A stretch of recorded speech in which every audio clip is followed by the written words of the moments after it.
welcome to a reading vlog specifically for Now That I've Found You by Christina Forrest. And this is a contemporary book that is about a young girl by the name of Evie, who is supposed to be this next big star, but she's the granddaughter of this past famous star by the name of Gigi.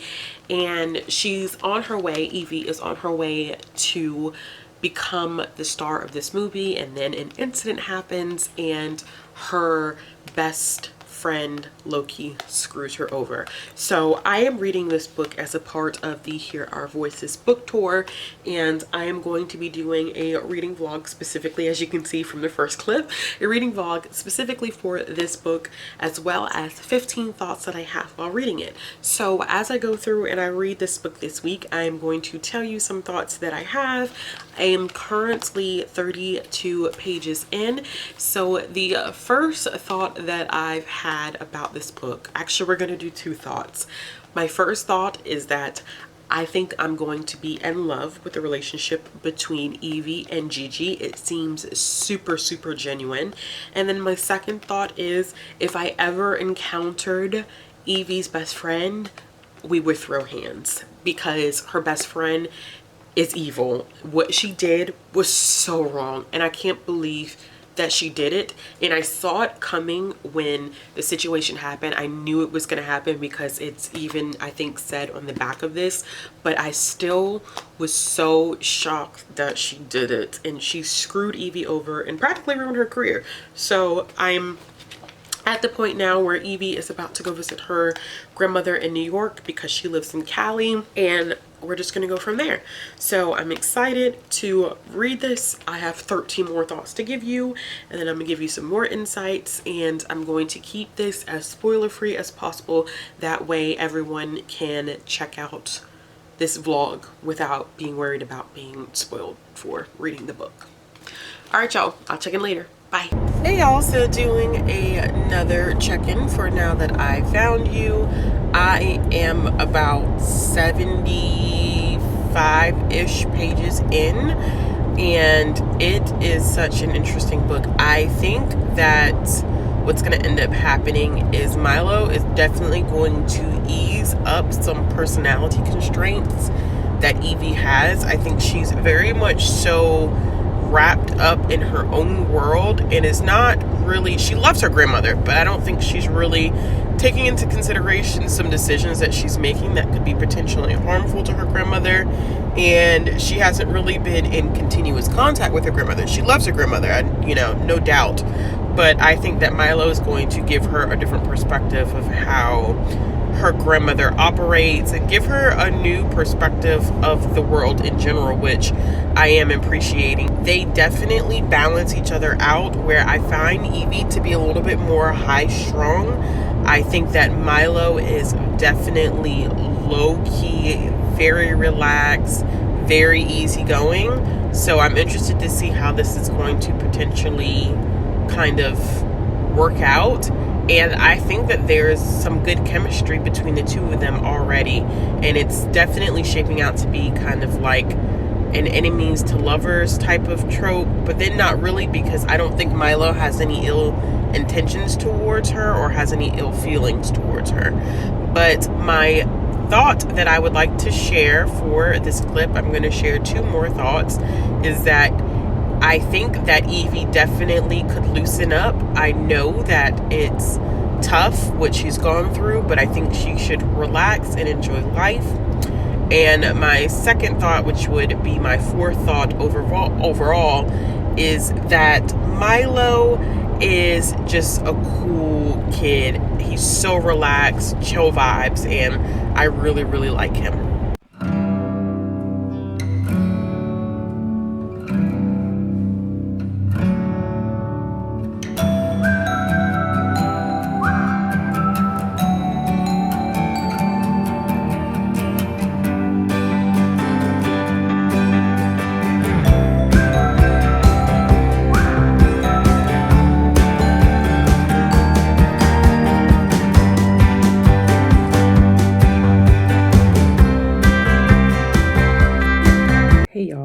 I just got finished doing sprints not too long ago on my channel, and I was reading, of course, since the title of this vlog has to deal with Now That I Found You. I was specifically reading this. I got 100 pages into it, and 100 pages more into it, and I'm on page 185. So I have 5 more thoughts that I'm going to share right now that will bring us up to 9 thoughts. But before I get into that, just saying the book is fast-paced, really easy to get through, and I just have been in the mood for a contemporary romance, or just a romance in general, and this definitely has that factor into it, as well as this whole conversation about the importance of family and how we respect and treat family. And I'm really loving that conversation.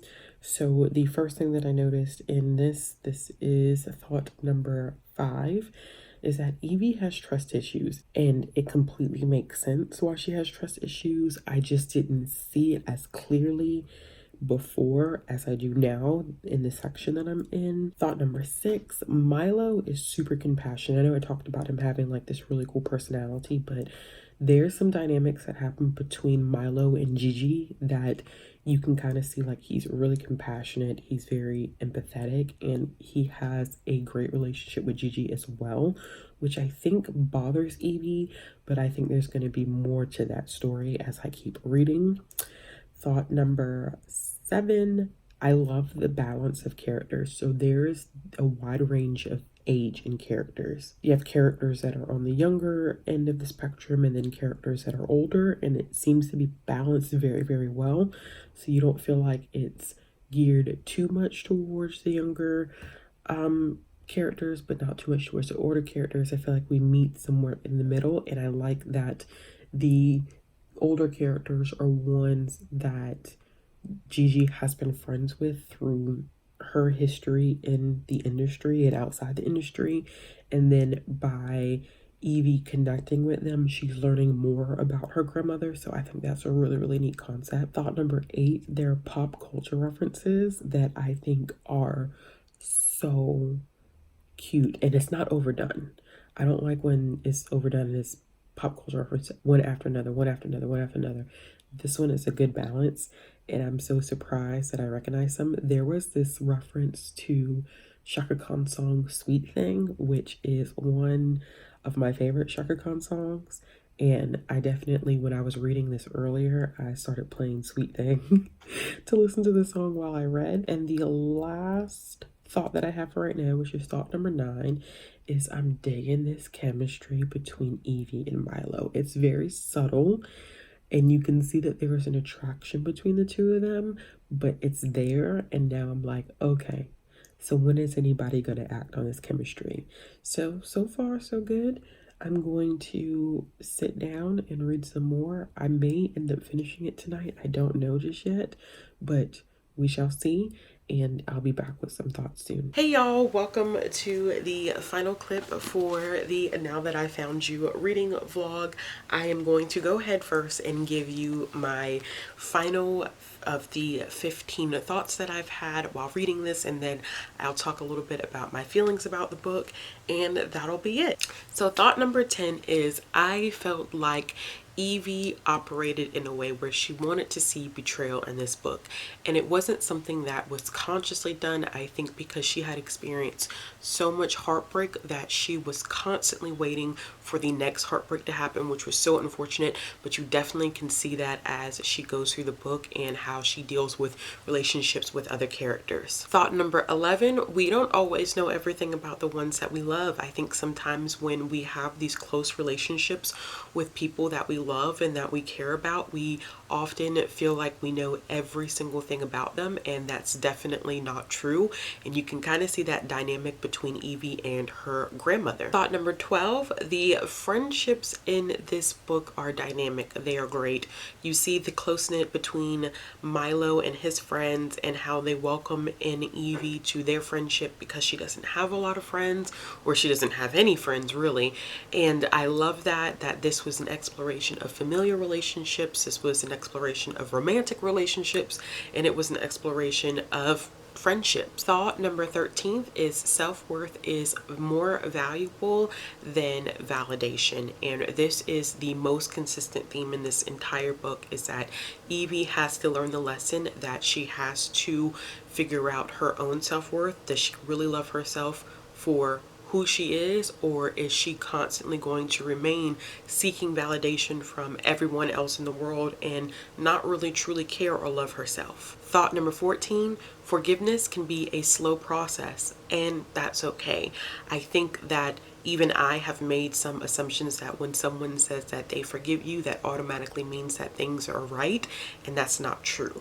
I think forgiveness is that acknowledgement and that willingness to move on, but it doesn't mean that everything is going to be all right as soon as you say, I forgive you. And my last thought is that I think that this would be a perfect Netflix adaptation. I've seen Netflix do a lot of YA contemporary adaptations, and I think that Now That I Found You would be excellent to see on screen, and I think that someone should just they just need to pick it up. So overall, I really enjoyed Now That I Found You. I ended up giving this 4 out of 5 stars. I thought it was very well written. I flew through it, literally flew through it. It only took me a few days to read it, and when I really sat down and read it, it was just easy to read. I think that the relationship aspect of this in terms of familiar relationships is probably my favorite part of it, because it definitely reminded me of the relationship that I had with my great-grandmother, and I just love seeing the relationships between grandparents and their grandchildren and how that relationship differs so much from parental relationships, but also in a very positive way. I feel like sometimes grandparents can be that second source of wisdom that we as children need when we don't feel like we can necessarily go to our parents, and I think that that's what Gigi is for Evie. And they had a lot of issues that they had to work through in this book in terms of like understanding each other and not making assumptions about each other anymore, and that was just crystal clear, and it was something that is realistic. I also liked the romance a lot between Evie and Milo. I think that it was so cute. I like that the sparks flew between them. I love that there was this great chemistry. They just feel like they melded together. I just was rooting for them the entire way of the book, and I like that they come from 2 different perspectives of life in terms of their experiences, even though they both want to end up in the entertainment industry.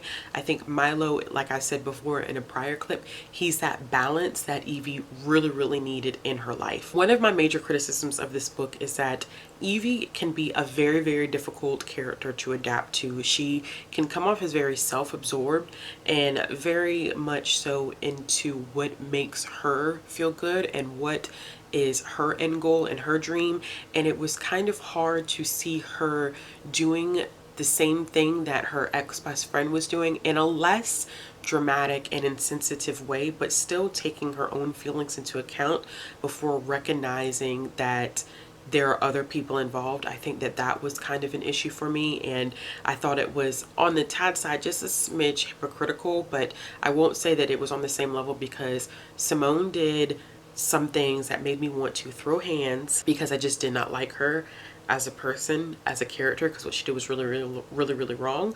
But in the same way that Simone was all about self, I think Evie was also the same way, and I think that that can be kind of difficult to dig into and to get into as a character. I know it's about her development, but she was just really mean in some parts, and it was just hard for me to kind of attach myself to her as a character.